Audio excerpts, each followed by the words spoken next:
Oke, Assalamualaikum warahmatullahi wabarakatuh.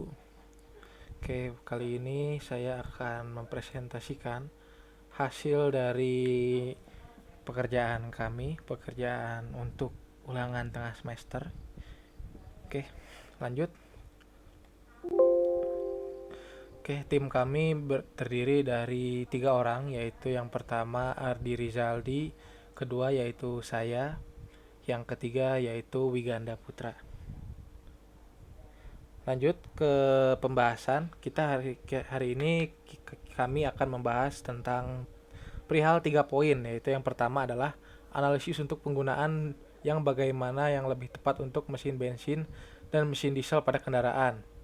Yang kedua yaitu analisis mana yang lebih baik digunakan sebagai pembangkit listrik turbin gas ataukah turbin uap dibandingkan kelebihan dan kekurangannya. Yang ketiga yaitu AC dapat digunakan sebagai pendingin atau pemanas ruangan. Analisis yang lebih efisien mana antara AC sebagai pendingin atau pemanas. Asumsi lokasi di Tokyo, Jepang. Oke.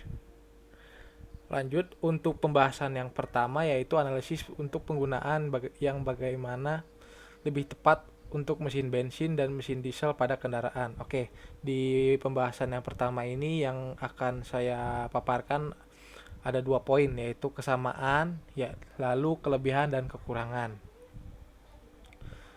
Oke, jadi sebetulnya kalau dikatakan yang lebih tepat untuk mesin bensin atau mesin diesel untuk kendaraan mana itu kembali lagi kepada keperluannya ya.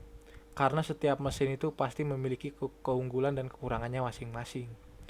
Lalu, oke, di sini ada beberapa kesamaan. Secara garis besar itu mesin ini memiliki persamaan yang dimana mesin ini bekerja dengan cara merubah energi kimia menjadi energi kinetik yang akan menggerakkan piston. Dan nantinya energi yang sudah dikonversikan ini akan disalurkan menuju roda kendaraan melalui sebuah transmisi yang juga komponen-komponen penghubung lainnya. Selain itu, mesin ini juga merupakan mesin yang dimana menggunakan pembakaran yang dalam tentunya. Kedua mesin ini dapat diaplikasikan pada mesin 2 tak ataupun 4 tak, walaupun pada penerapannya ada sedikit perbedaan pada kedua mesin ini untuk menghasilkan daya. Oke, lanjut next.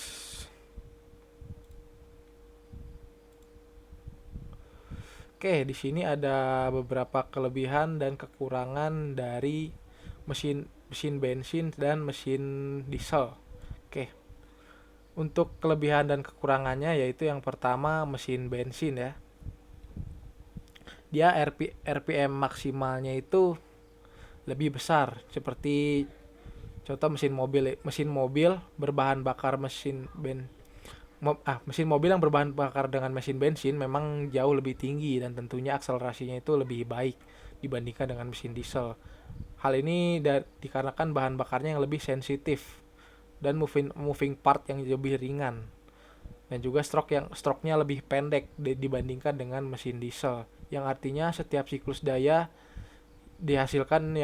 yang dihasilkan lebih cepat dan ringan. Namun segi kekuatan torsi mesin kalau dari segi torsi itu mesin diesel lebih unggul dibandingkan dengan mesin bensin, sehingga tetap aman di jalan yang yang kurang bagus serta membawa beban berat kuat saat menanjak atau berkendara di tengah banjir.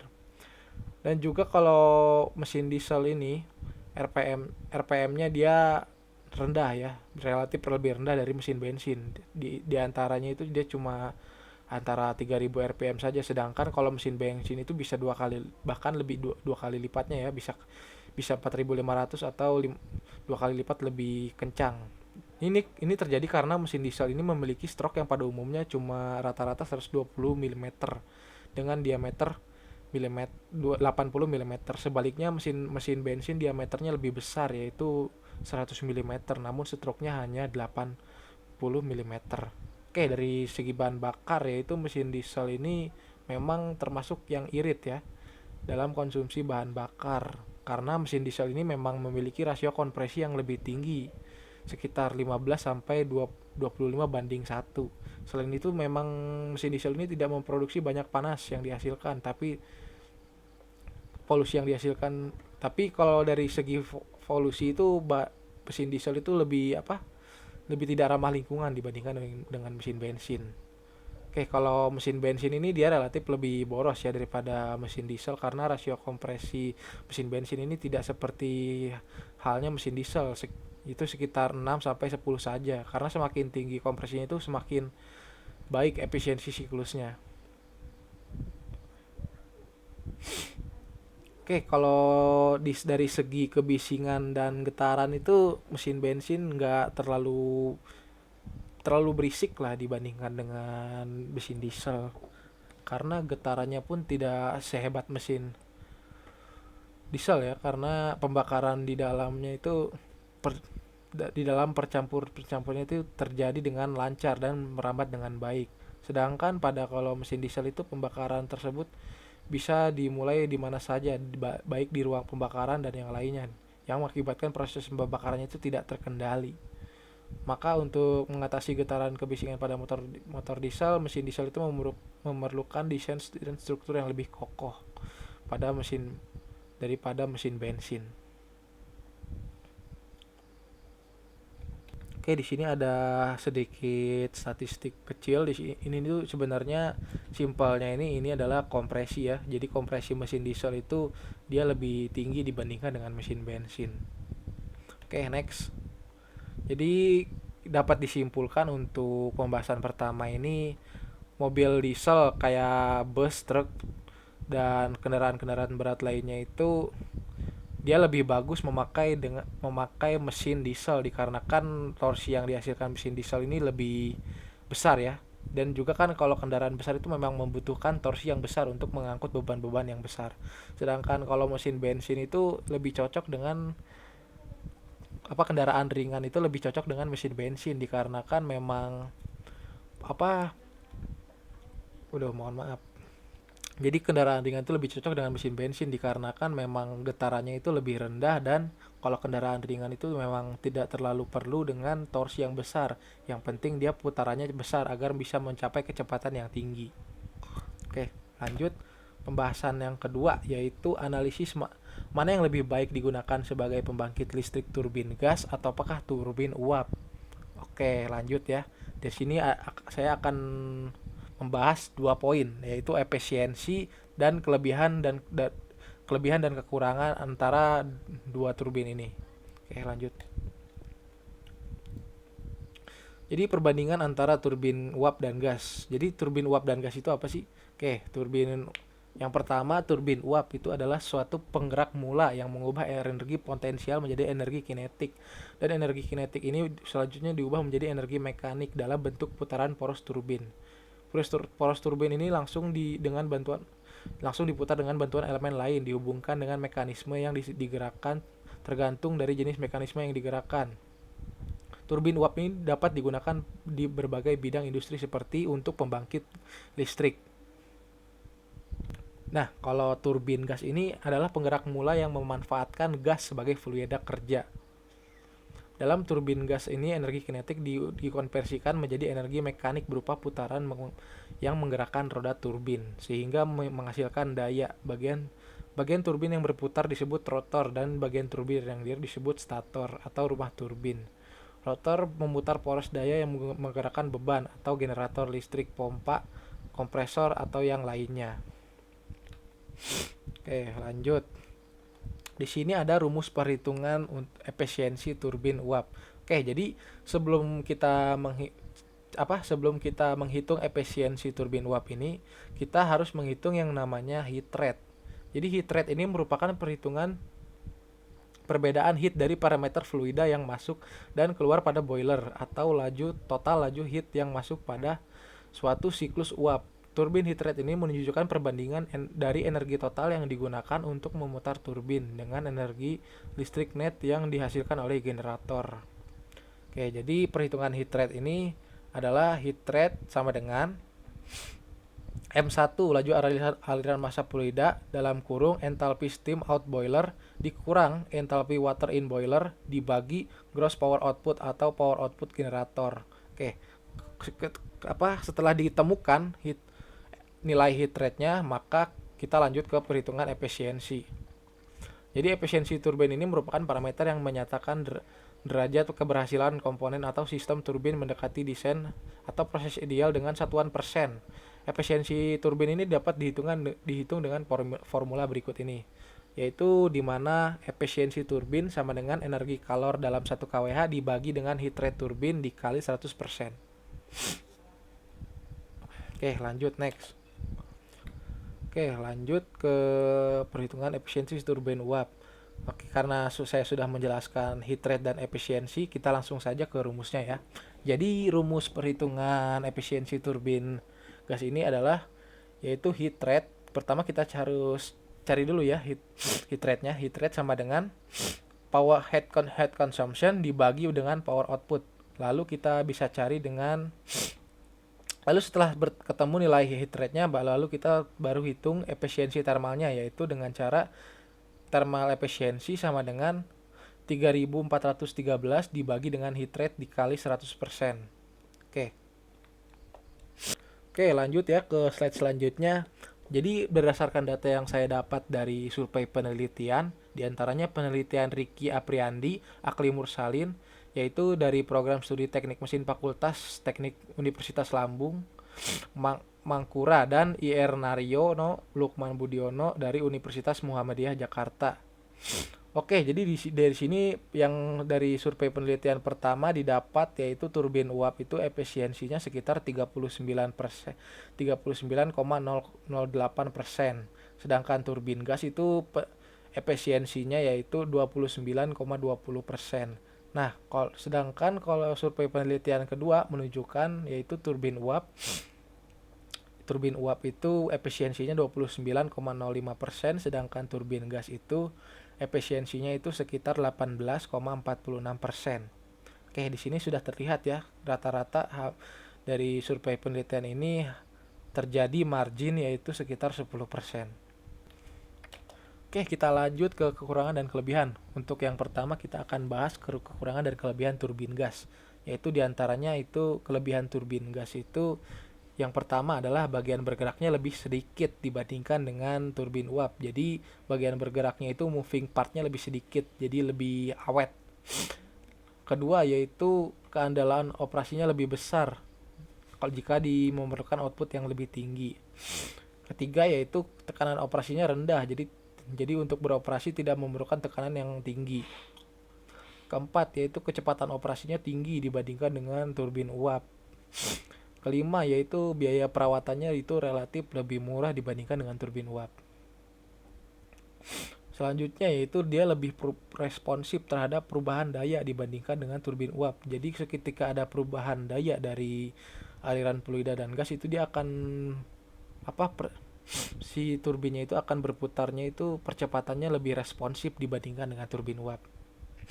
Lalu yang terakhir itu kecepatan operasinya tinggi. Jadi dia bisa menopang hingga RPM yang lebih tinggi dibandingkan dengan turbin uap. Oke, kita lanjut ke kekurangannya, yaitu yang pertama biaya membangunnya mahal atau kita membuatnya itu lebih mahal dibandingkan dengan turbin uap. Mohon maaf.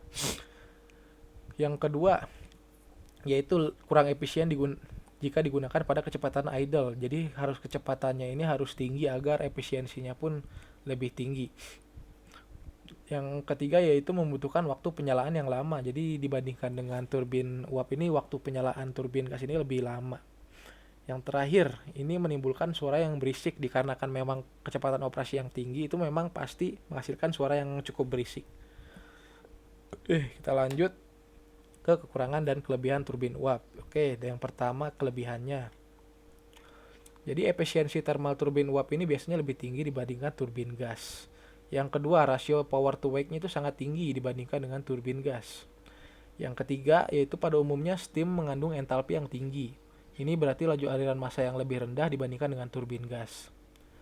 Yang keempat, biaya membangunnya itu murah. Yang terakhir itu ada satu lagi sebenarnya, pada umumnya steam yang mengandung entalpi lebih tinggi. Ini berarti laju aliran massanya lebih rendah dibandingkan dengan turbin gas. Nah, di sini ada beberapa kekurangan, yaitu yang pertama biaya perawatannya tinggi. Yang kedua yaitu tekanan operasinya itu lebih tinggi dari turbin gas. Jadi untuk bisa beroperasi ini harus harus ada tekanan dari uap itu ya harus lebih besar dibandingkan dengan turbin gas. Yang ketiga itu kurang responsif terhadap perubahan permintaan daya yang dibandingkan dengan turbin gas. Oke, lanjut. Oke, lanjut. Di sini terakhir ada kesimpulan. Jadi dapat diketahui ya dari slide-slide sebelumnya bahwa efisiensi turbin gas dan turbin uap itu terjadi yang seperti tadi saya jelaskan, terjadi margin sebanyak 10% ya. Selain itu juga dapat dibandingkan dengan perbandingan kekurangan dan kelebihan mesin uap ini terbilang lebih unggul dikarenakan efisiensi thermal turbin uap ini biasanya lebih tinggi dibandingkan dengan turbin gas dan rasio power to weight yang sangat tinggi dibandingkan dengan turbin gas. Maka dapat kami simpulkan bahwa turbin uap ini lebih baik digunakan sebagai tenaga pembangkit listrik. Kita lanjut ke pembahasan selanjutnya, yaitu AC dapat digunakan sebagai pendingin dan pemanas ruangan alias. Lebih efisien mana AC saat digunakan sebagai pendingin atau pemanas ruangan? Asumsi lokasi di Tokyo, Jepang. Oke, pada pertanyaan untuk pembahasan poin 3 ini bisa diasumsikan yaitu AC ini dapat digunakan sebagai pendingin dan pemanas ruangan.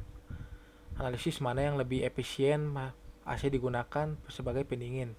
Nah, untuk asumsinya itu dikarenakan lokasinya di Tokyo, Jepang adalah lebih efisien saat AC digunakan sebagai pemanas ruangan. Kenapa demikian? Dikarenakan suhu rata-rata yang ada di negara Jepang, pada khususnya di Tokyo, itu lebih condong ke suhu yang dingin.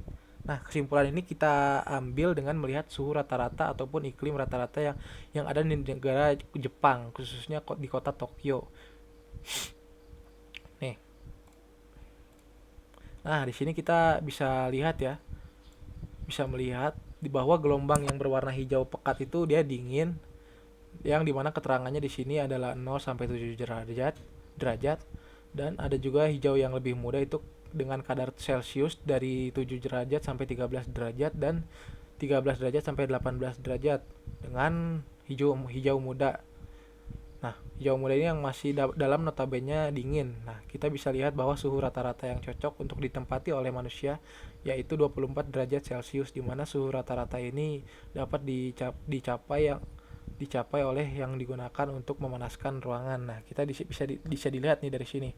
Januari, Februari, Maret, April, Mei. Nah, di kelima bulan ini dia dingin dan ketiga bulan dari Juni, Juli, Agustus, September, Oktober itu dia panas sampai dengan hangat. Lanjut lagi ke November dan Desember, itu dia dingin lagi. Nah, kita bisa dilihat di sini dia dominannya dingin.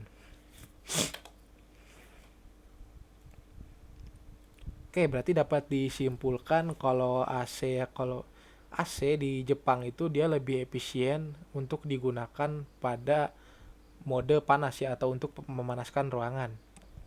Jadi dikarenakan emang iklim di sana itu lebih dingin daripada di Indonesia, memang jadi di sana lebih banyak atau lebih condong dan lebih efisien digunakan untuk pemanas ruangan. Oke.